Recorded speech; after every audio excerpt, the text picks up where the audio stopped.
Hey, this is Faith and Scars, and you're watching Brutally Delicious.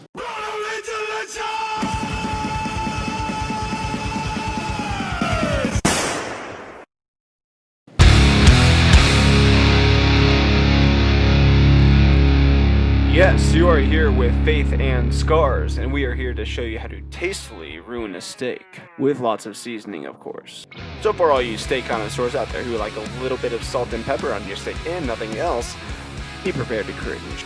So as you can see, we like to put on our garlic powder first, then we put on a little bit of Montreal steak seasoning, then some Italian seasoning, and then we put on some more Montreal steak seasoning. We like our Montreal steak seasoning, as you can see, a lot. So, I don't know why Sean Connery is just sticking there, but anyway, this is our grill, and this is where we put the steaks. So after all the seasonings are put into the steak, we like to push them in there and make sure all that flavor is absorbed. So steak experts say that you should always keep your grill between 400 and 450, but we like to go that extra mile and keep it at 500. Also, our temp gauge is broke. Hashtag help Faith and Scars buy a new temp gauge. Go to faithandscars.com and buy some merch. So one of my favorite things about steak night is hanging out on the back porch and just talking about life.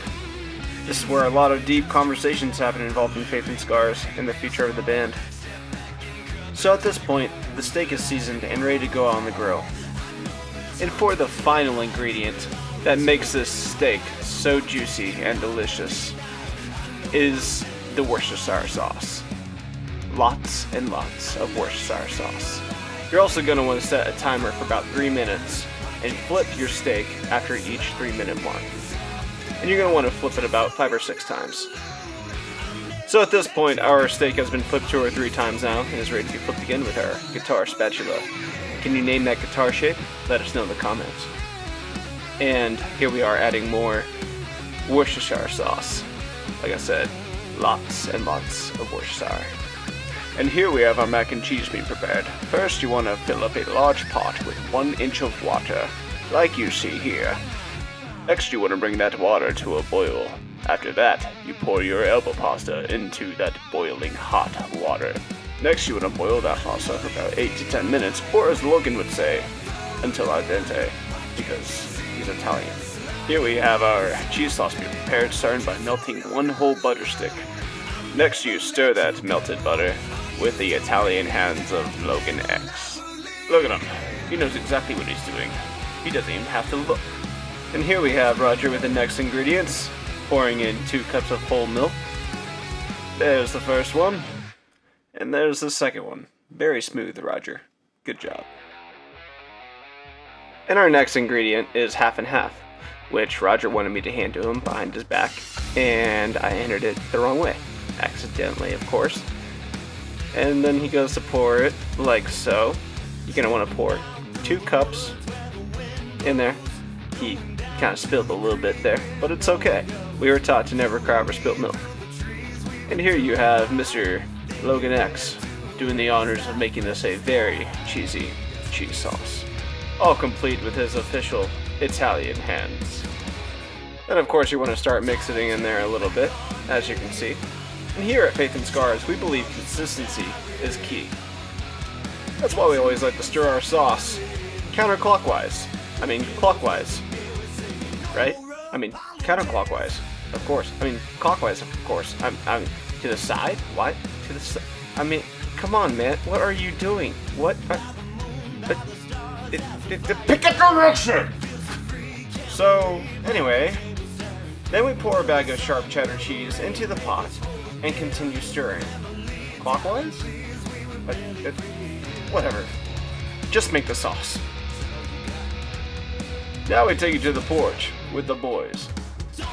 As you can see, Roger is once again smothering these steaks with Worcestershire sauce, keeping them nice and juicy. Ah, hi Roger. How's it going, buddy? The steaks are looking delicious. Here's our drummer Lee. What's that? Yes, Faith and Scars does have a new album dropping on October 17th. Thanks for the reminder. Pre-orders now available at faithandscars.com. And here's our guitarist Logan.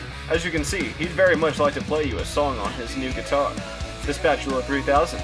I mean, it's not a Dean, but That'll have to do for now, right? Lee agrees. And one last look at those juicy steaks before the table's set. Master Chef Roger Glenn, everybody. So here you have me preparing the potatoes. What you want to do is cut one slice down the center of each potato. That way they can properly heat up in the microwave.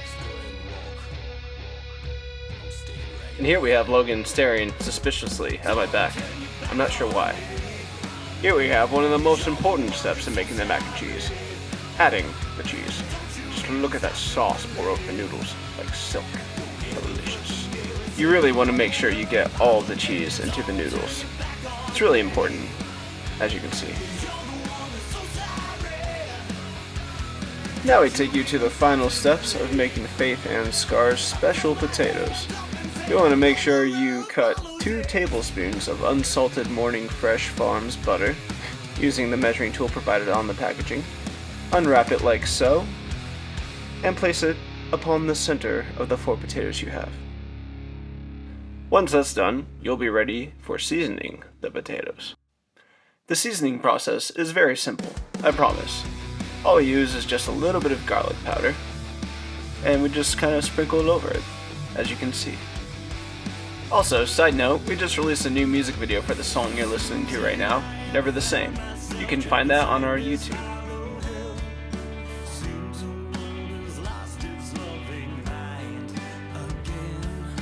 The next step is very simple. We just take the plate of potatoes and put it into the microwave, and then we set the timer for 15 minutes. And now we go back to making the mac and cheese. As you can see, all the sauce is in there, and I'm struggling a little bit to stir it right. Oh, there we go. That's the right way to stir the cheese, clockwise. And if you have successfully completed the steps shown prior to this moment, you should have a plate that looks something like this. Complete with a baked potato, stuffed with butter, cheese, sour cream, and bacon bits. And so we have arrived at the final look at our meal. We personally like our steaks medium rare. Here we'll be making the first cut into the steak to see how Roger did. And as you can see, it has been cooked to perfection. With that, we leave you with this. Thank you, Brutally Delicious, for having us on your channel. Also, no matter what you're going through out there, we want you to know that you're not alone. We say this at the end of every show we play, whether it's 2 people and the bartender or 2,000. Peace, love, and rock and roll, and until next time, y'all keep the faith.